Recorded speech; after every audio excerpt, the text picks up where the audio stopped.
There's one name that has always been synonymous with the word detective, and that is none other than Sherlock Holmes. Holmes, though a very complicated fellow, is the quintessential good guy who always manages to catch the villain, no matter how cunning and tricky they may be. So let's follow the clues and begin unravelling the mysteries behind Sherlock Holmes. Sherlock Holmes is a fictional private detective created by British author Sir Arthur Conan Doyle. Referring to himself as a consulting detective in the stories, Holmes is known for his proficiency with observation, forensic science, and logical reasoning that borders on the fantastic, which he employs when investigating cases for a wide variety of clients, including Scotland Yard. First appearing in print in 1887's A Study in Scarlet, the character's popularity became widespread with the first series of short stories in the Strand magazine, beginning with A Scandal in Bohemia in 1891.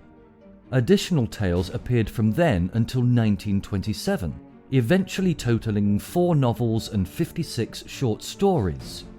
All but one are set in the Victorian or Edwardian eras, between about 1880 and 1914.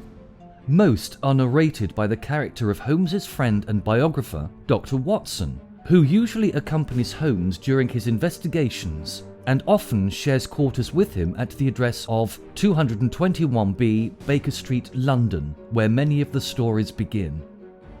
Though not the first fictional detective, Sherlock Holmes is arguably the best known, with Guinness World Records listing him as the most portrayed movie character in history. Holmes's popularity and fame are such that many have believed him to be not a fictional character but a real individual.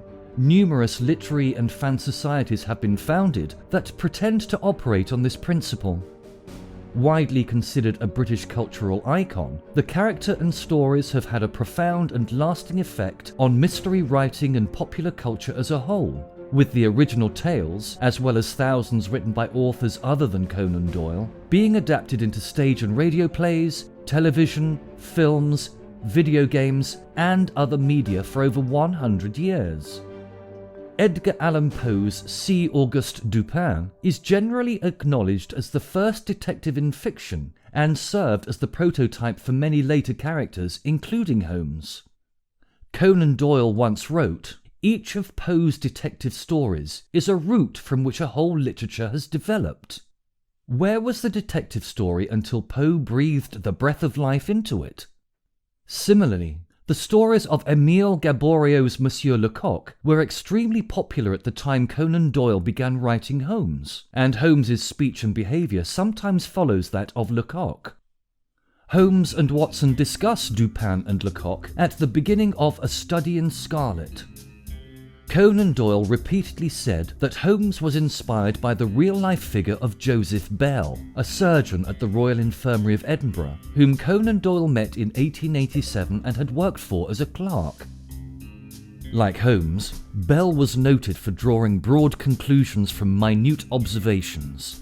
However, he later wrote to Conan Doyle, "You are yourself, Sherlock Holmes, and well you know it."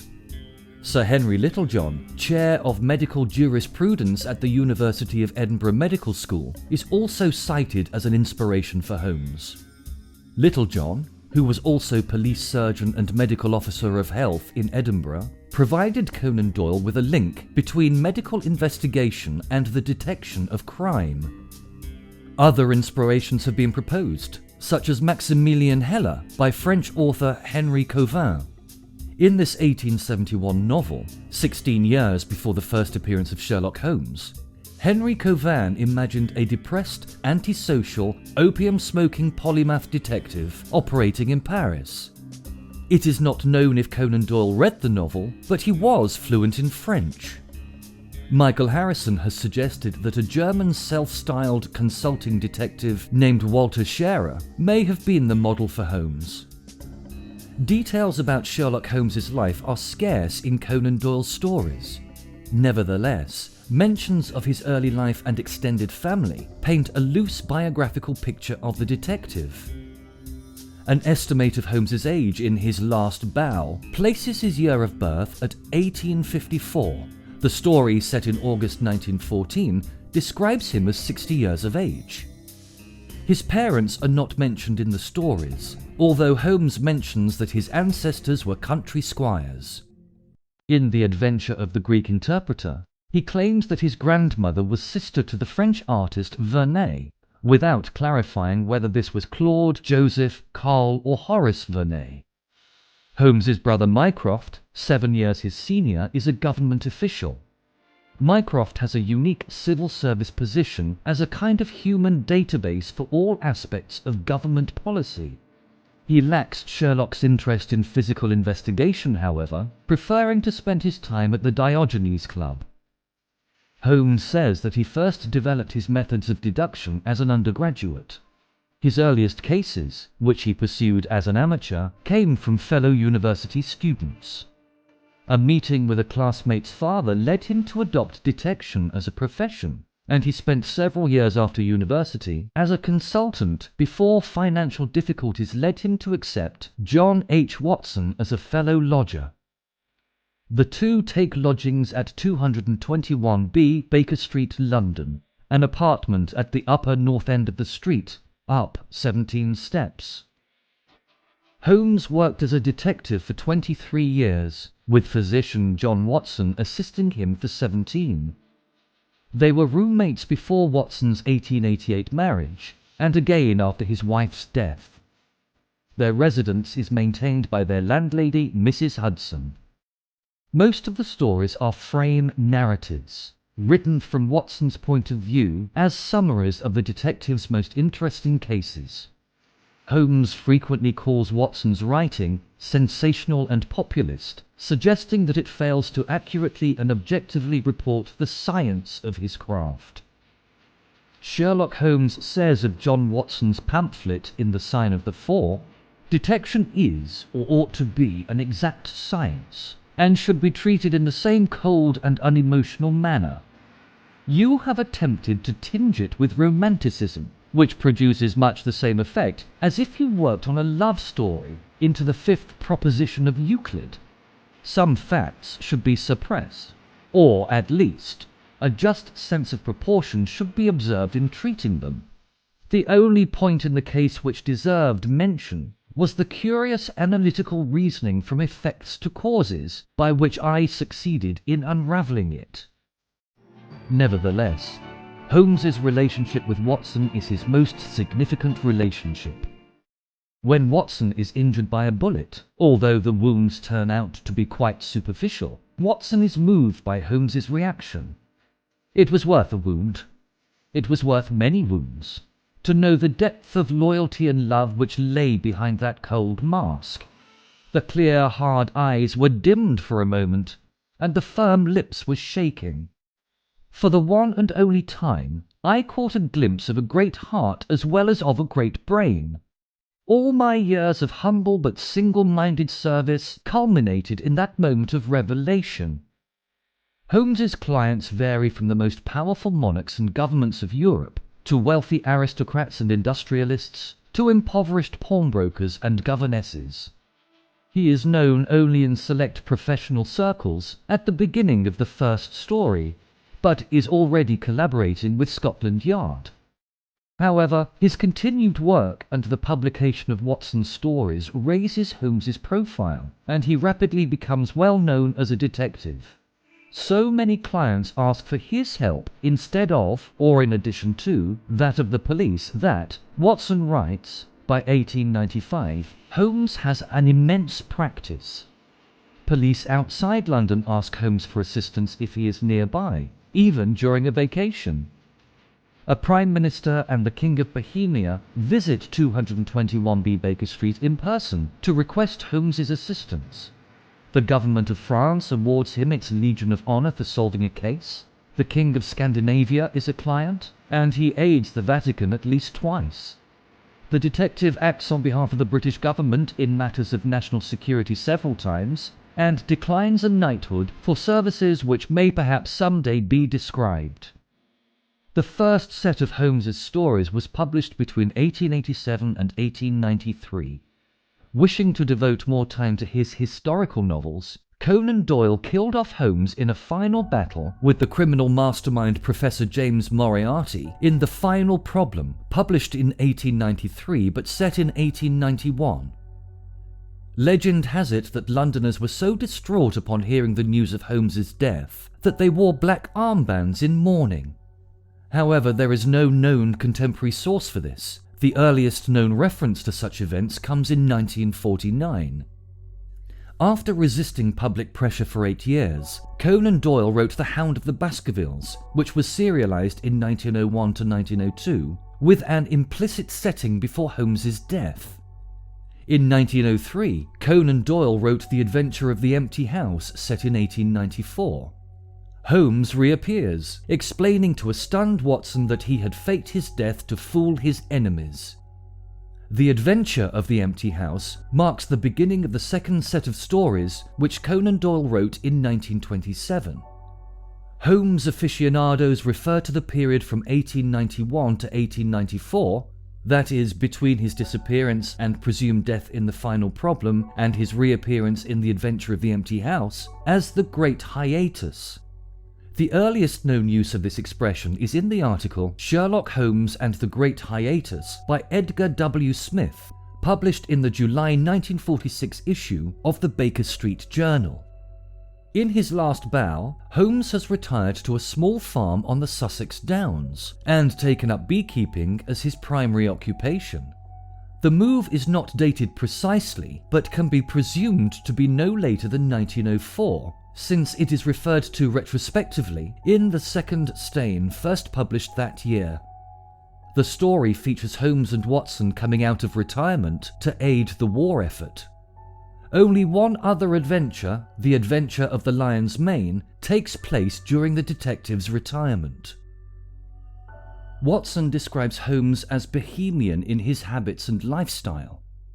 Described by Watson in The Hound of the Baskervilles as having a cat-like love of personal cleanliness, Holmes is an eccentric with no regard for contemporary standards of tidiness or good order.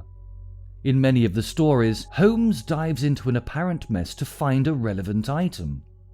In The Adventure of the Musgrave Ritual, Watson says, although in his methods of thought he was the neatest and most methodical of mankind, he keeps his cigars in the coal scuttle, his tobacco in the toe end of a Persian slipper, and his unanswered correspondence transfixed by a jackknife into the very centre of his wooden mantelpiece. He had a horror of destroying documents. Thus, month after month, his papers accumulated until every corner of the room was stacked with bundles of manuscript which were on no account to be burned, and which could not be put away save by their owner. The detective starves himself at times of intense intellectual activity, such as during The Adventure of the Norwood Builder, wherein, according to Watson, Holmes had no breakfast for himself, for it was one of his peculiarities that in his more intense moments he would permit himself no food, and I have known him to presume upon his iron strength until he fainted from pure inanition. While the detective is usually dispassionate and cold, during an investigation he is animated and excitable. He has a flair for showmanship, preparing elaborate traps to capture and expose a culprit, often to impress observers. His companion condones the detective's willingness to bend the truth or break the law on behalf of a client, lying to the police, concealing evidence or breaking into houses when he feels it morally justifiable, but condemns Holmes's manipulation of innocent people in The Adventure of Charles Augustus Milverton. Holmes derives pleasure from baffling police inspectors with his deductions and has supreme confidence, bordering on arrogance, in his intellectual abilities. While the detective does not actually seek fame and is usually content to let the police take public credit for his work, he is pleased when his skills are recognized and responds to flattery. Except for that of Watson, Holmes avoids casual company. In The Adventure of the Glorious Scott, he tells the doctor that during 2 years at college, he made only one friend. "I was never a very sociable fellow, Watson. I never mixed much with the men of my year." The detective is similarly described in A Study in Scarlet. As shooting practice during a period of boredom, Holmes decorates the wall of his Baker Street lodgings with a patriotic Victoria Regina in bullet pocks from his revolver. Holmes relaxes with music in the Red-Headed League, taking the evening off from a case to listen to Pablo de Saraste play violin. His enjoyment of vocal music, particularly Wagner, is evident in The Adventure of the Red Circle. Holmes occasionally uses addictive drugs, especially in the absence of stimulating cases. He uses cocaine, which he injects in a 7% solution with a syringe kept in a Morocco leather case. Although Holmes also dabbles in morphine, he expresses strong disapproval when he visits an opium den. Both drugs were legal in 19th century England. As a physician, Watson strongly disapproves of his friend's cocaine habit, describing it as the detective's only vice, and concerned about its effect on Holmes's mental health and intellect. In The Adventure of the Missing Three-Quarter, Watson says that although he has weaned Holmes from drugs, the detective remains an addict whose habit is not dead but merely sleeping. Watson and Holmes both use tobacco, smoking cigarettes, cigars, and pipes. Although his chronicler does not consider Holmes's smoking a vice per se, Watson, a physician, occasionally criticizes the detective for creating a poisonous atmosphere in their confined quarters. The detective is known to charge clients for his expenses and claim any reward offered for a problem's solution, such as in The Adventure of the Speckled Band, The Red-Headed League, and The Adventure of the Beryl Coronet. In The Problem of Tor Bridge, the detective says, "My professional charges are upon a fixed scale. I do not vary them, save when I remit them altogether." In this context, a client is offering to double his fee, and it is implied that wealthy clients habitually pay Holmes more than his standard rate. In The Adventure of the Priory School, Holmes earns a £6,000 fee, an amount that surprises even Watson, at a time where annual expenses for a rising young professional were in the area of £500. However, in The Adventure of Black Peter, Watson notes that Holmes would refuse to help even the wealthy and powerful if their cases did not interest him. Although when the stories begin, Holmes needed Watson to share the rent for their residence, by the time of the final problem, he says that his services to the government of France and the royal family of Scandinavia had left him with enough money to retire comfortably. As Conan Doyle wrote to Joseph Bell, Holmes is as inhuman as a Babbage's calculating machine and just about as likely to fall in love. Holmes says in The Valley of Fear, "I am not a whole-souled admirer of womankind," and in The Adventure of the Second Stain, finds the motives of women inscrutable. How could you build on such quicksand? Their most trivial actions may mean volumes. Their most extraordinary conduct may depend upon a hairpin or a curling tong. In The Sign of the Four, he says, "I would not tell them too much. Women are never to be entirely trusted, not the best of them."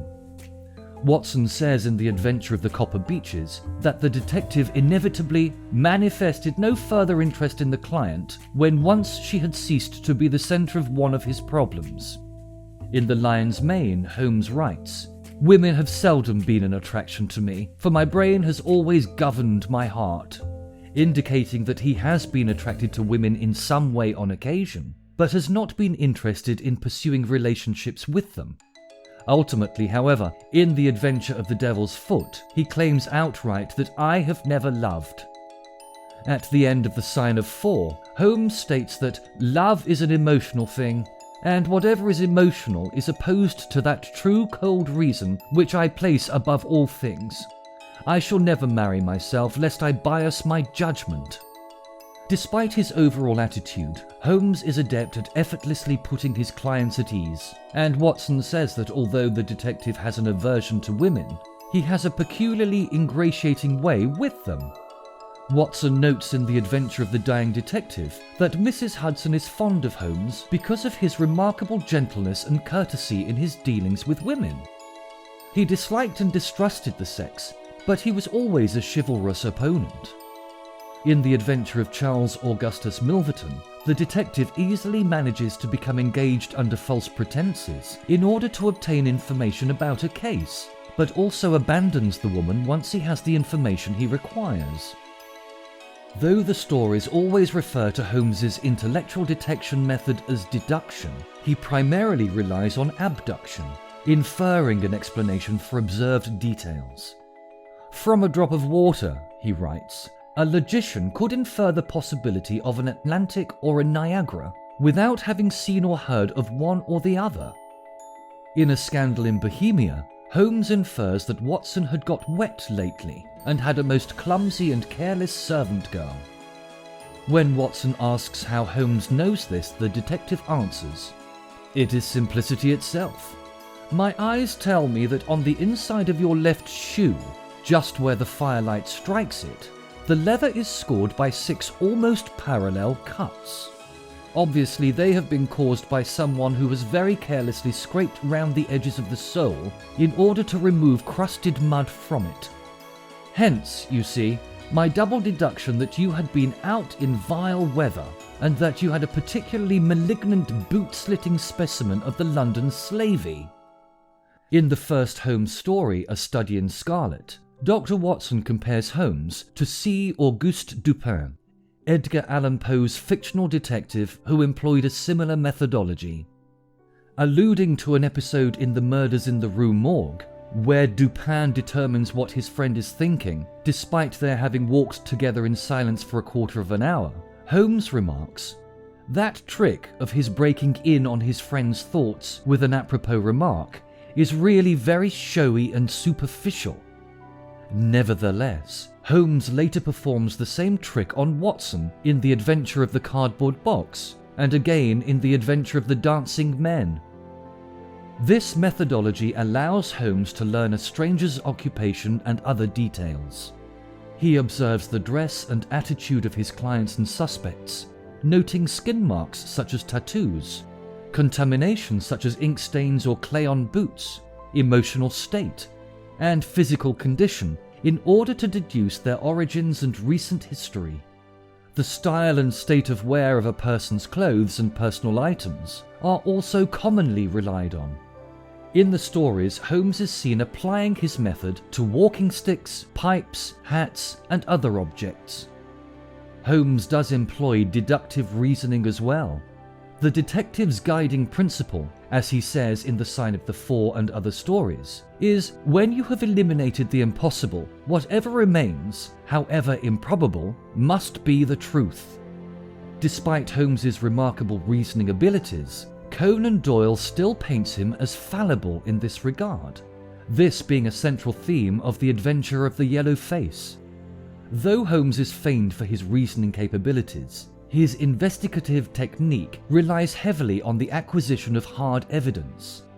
Many of the techniques he employs in the stories were at the time in their infancy. For example, Scotland Yard's Fingerprint Bureau opened in 1901. The detective is particularly skilled in the analysis of trace evidence and other physical evidence, including latent prints, such as footprints, hoof prints, and shoe and tire impressions to identify actions at a crime scene, using tobacco ashes and cigarette butts to identify criminals, handwriting analysis and graphology, comparing typewritten letters to expose a fraud, using gunpowder residue to expose 2 murderers, comparing bullets from 2 crime scenes, analyzing small pieces of human remains to expose 2 murders, and an early use of fingerprints.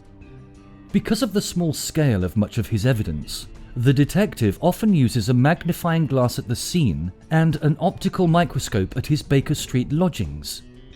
He uses analytical chemistry for blood residue analysis and toxicology to detect poisons. Holmes's home chemistry laboratory is mentioned in The Adventure of the Naval Treaty. Ballistics feature in The Adventure of the Empty House, when spent bullets are recovered and matched with a suspected murder weapon. Holmes displays a strong aptitude for acting and disguise. In several stories, to gather evidence under cover, he uses disguises so convincing that Watson fails to recognize him. In others, Holmes feigns injury or illness to incriminate the guilty. Until Watson's arrival at Baker Street, Holmes largely worked alone, only occasionally employing agents from the city's underclass. These agents included a variety of informants, such as Langdale Pike, a human book of reference upon all matters of social scandal, and Shinwell Johnson, who acted as Holmes's agent in the huge criminal underworld of London. The most well-known of Holmes's agents are a group of street children he called the Baker Street Irregulars. Holmes and Watson often carry pistols with them, in Watson's case his old service weapon. Holmes and Watson shoot the eponymous hound in The Hound of the Baskervilles, and in The Adventures of the Empty House, Holmes pistol whips Colonel Sebastian Moran. In The Adventure of the Solitary Cyclist, The Adventure of Black Peter, and The Adventure of the Dancing Men, Holmes or Watson use a pistol to capture the criminals. As a gentleman, Holmes often carries a stick or cane. He is described by Watson as an expert at single stick and uses his cane twice as a weapon. In A Study in Scarlet, Watson describes Holmes as an expert swordsman, and in The Adventure of the Gloria Scott, the detective practices fencing. In several stories, Holmes wields a riding crop, described in the latter story as his favourite weapon. The detective is described as possessing above-average physical strength. In The Yellow Face, Holmes's chronicler says, "Few men were capable of greater muscular effort." In The Adventure of the Speckled Band, Dr. Roylott demonstrates his strength by bending a fire poker in half. Watson describes Holmes as laughing. "If he had remained, I might have shown him that my grip was not much more feeble than his own." As he spoke, he picked up the steel poker and, with a sudden effort, straightened it out again. Holmes is an adept bare-knuckle fighter. The Adventure of the Gloria Scott mentions that Holmes trained as a boxer. In The Sign of the Four, he introduces himself to McMurdo, a prizefighter, as the amateur who fought 3 rounds with you at Alison's rooms on the night of your benefit 4 years back. McMurdo remembers, "Ah, you're one that has wasted your gifts, you have. You might have aimed high if you had joined the fancy." In The Yellow Face, Watson says, "He was undoubtedly one of the finest boxers of his weight that I have ever seen." The detective occasionally engages in hand-to-hand combat with his adversaries, in The Adventure of the Solitary Cyclist and The Adventure of the Naval Treaty. In The Adventure of the Empty House, Holmes tells Watson that he used a Japanese martial art known as Baritsu to fling Moriarty to his death in the Reichenbach Falls. Baritsu is Conan Doyle's version of Bartitsu, which combines jujitsu with boxing and cane fencing. Although Holmes is not the original fictional detective, his name has become synonymous with the role. The investigating detective, such as Agatha Christie's Hercule Poirot and Dorothy L. Sayers' Lord Peter Wimsey, became a successful character for a number of authors. The phrase, "Elementary, my dear Watson," has become one of the most quoted and iconic aspects of the character. However, although Holmes often observes that his conclusions are elementary and occasionally calls Watson "my dear Watson," the phrase "elementary, my dear Watson" is never uttered by him in any of the 60 stories by Conan Doyle. One of the nearest approximations of the phrase appears in The Adventure of the Crooked Man, when Holmes explains a deduction. "Excellent," I cried. "Elementary," said he. William Gillette is widely considered to have originated the phrase with the formulation, "Oh, this is elementary, my dear fellow," allegedly in his 1899 play Sherlock Holmes. However, the script was revised numerous times over the course of some 3 decades of revivals and publications, and the phrase is present in some versions of the script but not others.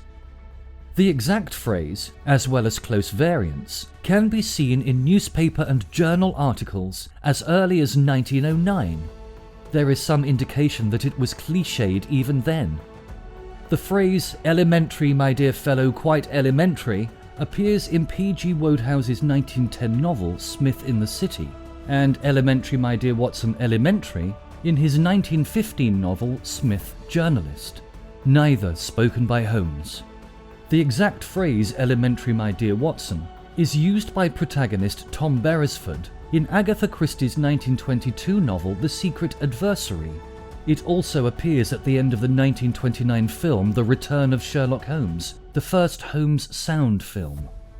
The phrase became familiar with the American public in part due to its use in the Rathbone-Bruce series of films from 1939 to 1946. Conan Doyle's 56 short stories and 4 novels are known as the canon by Holmes aficionados. Early canonical scholars included Ronald Knox in Britain and Christopher Morley in New York.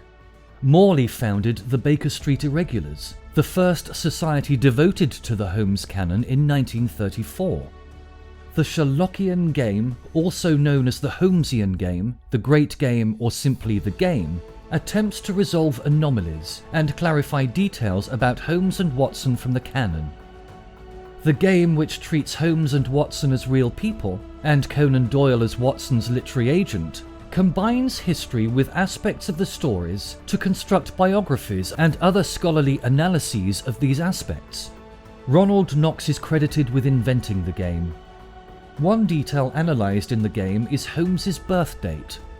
The chronology of the stories is notoriously difficult, with many stories lacking dates and many others containing contradictory ones.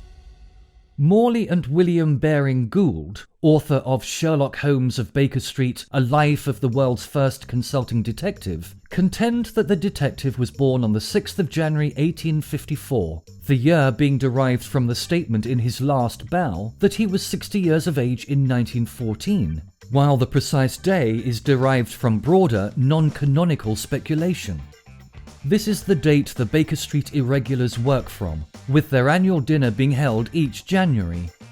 Laurie R. King also speculated about Holmes's birth date. She instead argues that details in The Adventure of the Gloria Scott indicate that Holmes finished his second and final year of university in 1880 or 1885. So if he began university at the age of 17, his birth date could be as late as 1868.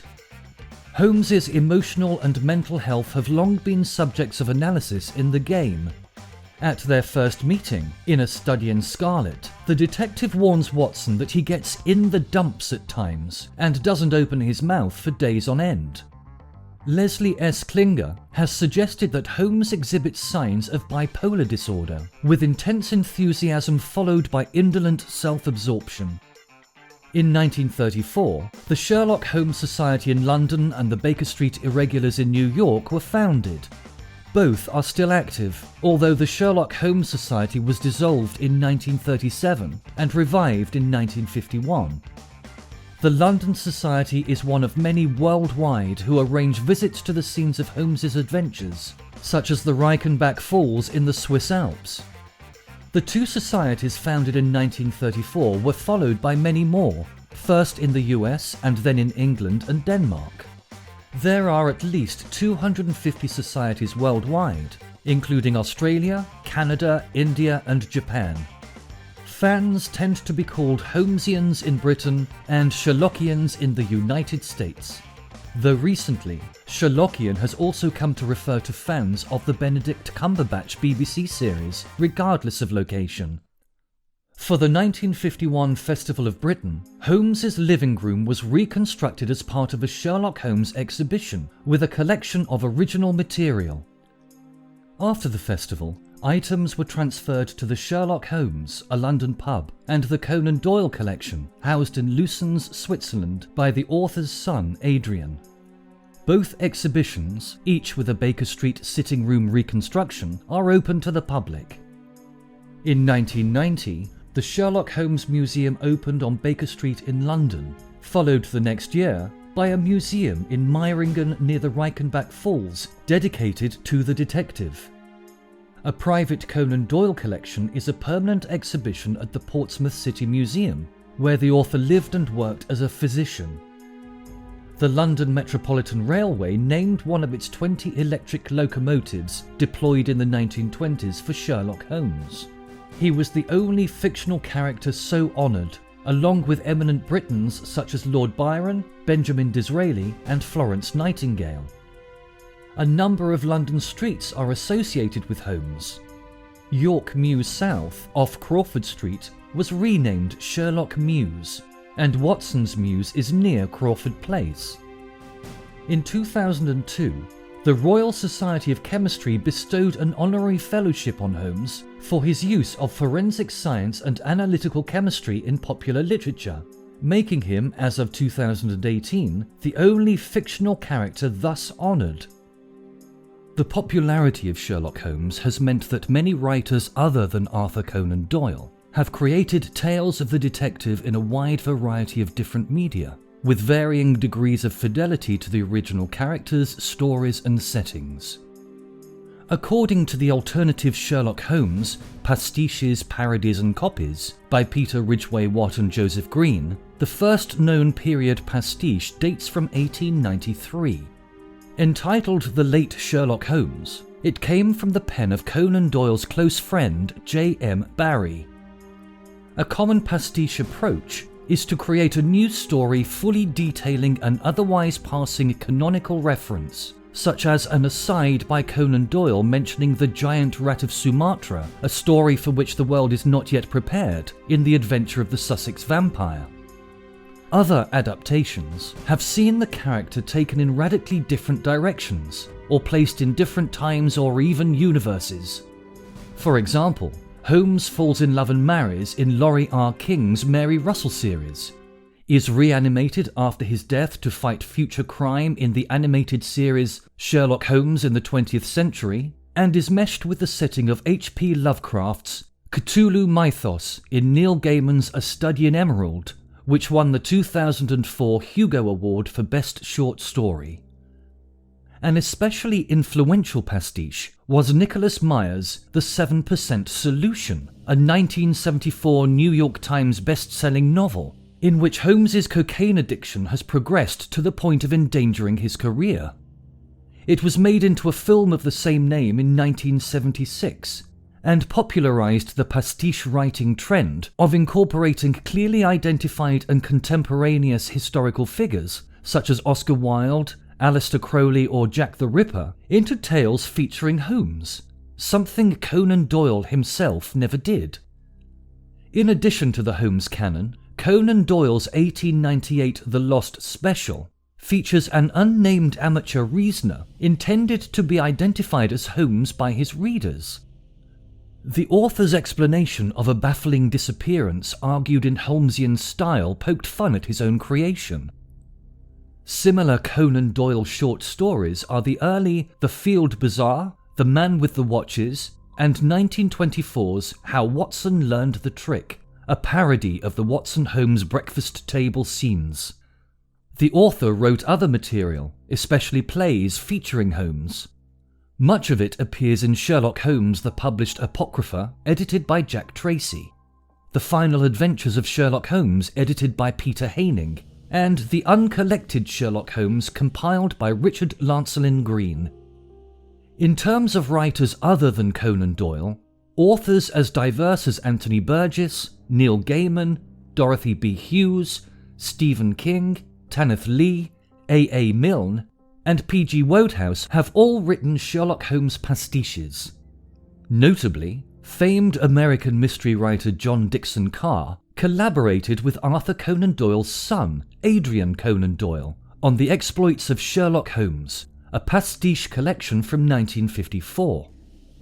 In 2011, Anthony Horowitz published a Sherlock Holmes novel, The House of Silk, presented as a continuation of Conan Doyle's work and with the approval of the Conan Doyle estate. A sequel, Moriarty, followed in 2014. The popular MX Book of New Sherlock Holmes Stories series of pastiches, edited by David Markham and published in London by Steve MX's MX Publishing, features hundreds of stories echoing the original canon, which have been compiled for the benefit of the restoration of Undershaw, the former estate of Sir Arthur Conan Doyle, which now houses Stepping Stones School. According to The Strand magazine, contributors include Mike Hogan, Kelvin Jones, Jim French, Arthur Hall, Steve Ehrman, Greg Hatcher, Jayantika Ganguly, Paul Freeman, Dick Gilman, Morris Barclay, Daniel D. Victor, Martin Rosenstock, Peter Koverbiker, Hugh Ashton, Will Murray, Robert Perrett, Thaddeus Tuffensamer, G.L. Schultz, Tim Simons, and a poem by Derek Bellinger, as well as forewords in both volumes by Nicholas Meyer, Roger Johnson, and David Markham. Some authors have written tales centered on characters from the canon other than Holmes. M.J. Troe has written a series of 17 books using Inspector Lestrade as the central character, beginning with the adventures of Inspector Lestrade in 1985. Carol Nelson Douglas's Irene Adler series is based on The Woman from A Scandal in Bohemia, with the first book, 1990's Good Night, Mr. Holmes, retelling that story from Adler's point of view. Martin Davis has written 3 novels where Baker Street housekeeper Mrs. Hudson is the protagonist.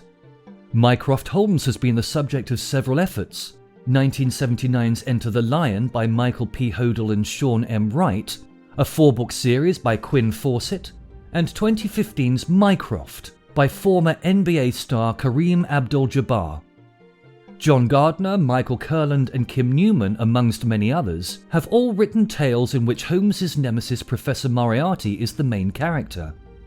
Anthologies edited by Michael Kurland and George Mann are entirely devoted to stories told from the perspective of characters other than Holmes and Watson. Laurie R. King recreated Holmes in her Mary Russell series, beginning with 1994's The Beekeeper's Apprentice, set during the First World War and the 1920s. Her Holmes, semi-retired in Sussex, is stumbled upon by a teenaged American girl. Recognizing a kindred spirit, he trains her as his apprentice and subsequently marries her. As of 2018, the series includes 16 base novels and additional writings. The Final Solution, a 2004 novella by Michael Chabon, concerns an unnamed but long-retired detective interested in beekeeping who tackles the case of a missing parrot belonging to a Jewish refugee boy. Mitch Cullen's 2005 novel, A Slight Trick of the Mind, takes place 2 years after the end of the Second World War and explores an old and frail Sherlock Holmes, now 93, as he comes to terms with a life spent in emotionless logic. This was also adapted into a film, 2015's Mr. Holmes. There have been a host of scholarly works dealing with Sherlock Holmes, some working within the bounds of the Great Game, and some written with the understanding that Holmes is a fictional character. In particular, there have been 3 major annotated editions of the complete series. The first was William Baring Gould's 1967 The Annotated Sherlock Holmes. This 2-volume set was ordered to fit Baring Gould's preferred chronology and was written from a Great Game perspective. The second was 1993's The Oxford Sherlock Holmes, a 9-volume set written in a straight scholarly manner. The most recent is Leslie Klinger's 2005 work, The New Annotated Sherlock Holmes, a 3-volume set that returns to a Great Game perspective. Guinness World Records has listed Holmes as the most portrayed movie character, with more than 70 actors playing the part in over 200 films. His first screen appearance was in the 1900 Mutascope film Sherlock Holmes Baffled. The detective has appeared in many foreign language versions, including a Russian miniseries broadcast in November 2013. With 24 episodes per season, by the end of Season 2 of Elementary, Johnny Lee Miller became the actor who had portrayed Sherlock Holmes the most in television and/or film, beating Jeremy Brett with 41 television episodes, and Eileen Norwood with 47 silent films. William Gillette's 1899 play Sherlock Holmes, or The Strange Case of Miss Faulkner, was a synthesis of several Conan Doyle stories. In addition to its popularity, the play is significant because it, rather than the original stories, introduced one of the key visual qualities commonly associated with Holmes today, his calabash pipe. The play also formed the basis for the Gillette's 1916 film Sherlock Holmes. In his lifetime, Gillette performed as Holmes some 1,300 times. In the early 1900s, H.A. Saintsbury took over the role from Gillette for a tour of the play. Between this play and Conan Doyle's own stage adaptation of The Adventure of the Speckled Band, Saintsbury portrayed Holmes over 1,000 times. Basil Rathbone played Holmes and Nigel Bruce played Watson in 14 US films, 2 for 20th Century Fox and a dozen for Universal Pictures from 1939 to 1946, and in The New Adventures of Sherlock Holmes on the Mutual Radio Network from 1939 to 1946, before the role of Holmes passed to Tom Conway.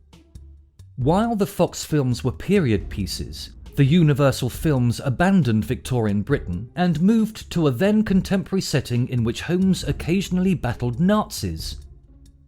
The 1984 to 1985 Italian-Japanese anime series Sherlock Hound adapted the Holmes stories for children, with its characters being anthropomorphic dogs. The series was co-directed by Hayao Miyazaki. Between 1979 and 1986, Soviet television produced a series of 5 television films, The Adventures of Sherlock Holmes and Dr. Watson. The series was split into 11 episodes and starred Vasily Livanov as Holmes and Vitaly Solomin as Watson. Livanov was appointed an honorary member of the Order of the British Empire for a performance Ambassador Anthony Brenton described as one of the best I've ever seen. Jeremy Brett played the detective in 7 series of Sherlock Holmes for Britain's Granada Television from 1984 to 1994. Watson was played by David Burke in the first 2 series and Edward Hardwicke in the remainder. Brett and Hardwicke also appeared on stage in 1988 to 1989 in The Secret of Sherlock Holmes, directed by Patrick Garland. Bert Coules penned The Further Adventures of Sherlock Holmes, starring Clive Merrison as Holmes and Michael Williams and Andrew Sachs as Watson, based on throwaway references in Conan Doyle's short stories and novels. He also produced original scripts for this series, which was also issued on CD. Coules had previously dramatised the entire Holmes canon for BBC Radio 4. The 2009 film Sherlock Holmes earned Robert Downey Jr. a Golden Globe Award for his portrayal of Holmes and co-starred Jude Law as Watson. Downey and Law returned for a 2011 sequel, Sherlock Holmes: A Game of Shadows. In March 2019, a release date of the 21st of December 2021 was set for the 3rd film in the series. Benedict Cumberbatch plays a modern version of the detective, with Martin Freeman as John Watson in the BBC One TV series Sherlock, which premiered in 2010. In the series, created by Mark Gatiss and Stephen Moffat, the story's original Victorian setting is replaced by present-day London. Cumberbatch's Holmes uses modern technology, including texting and blogging, to help solve crimes. Similarly, Elementary premiered on CBS in 2012. Set in contemporary New York, the series features Johnny Lee Miller as Sherlock Holmes and Lucy Liu as a female Dr. Joan Watson. The 2015 film Mr. Holmes starred Ian McKellen as a retired Sherlock Holmes living in Sussex in 1947, who grapples with an unsolved case involving a beautiful woman. The film is based on Mitch Cullen's 2005 novel A Slight Trick of the Mind. Holmes has also appeared in video games, including the Sherlock Holmes series of 8 main titles.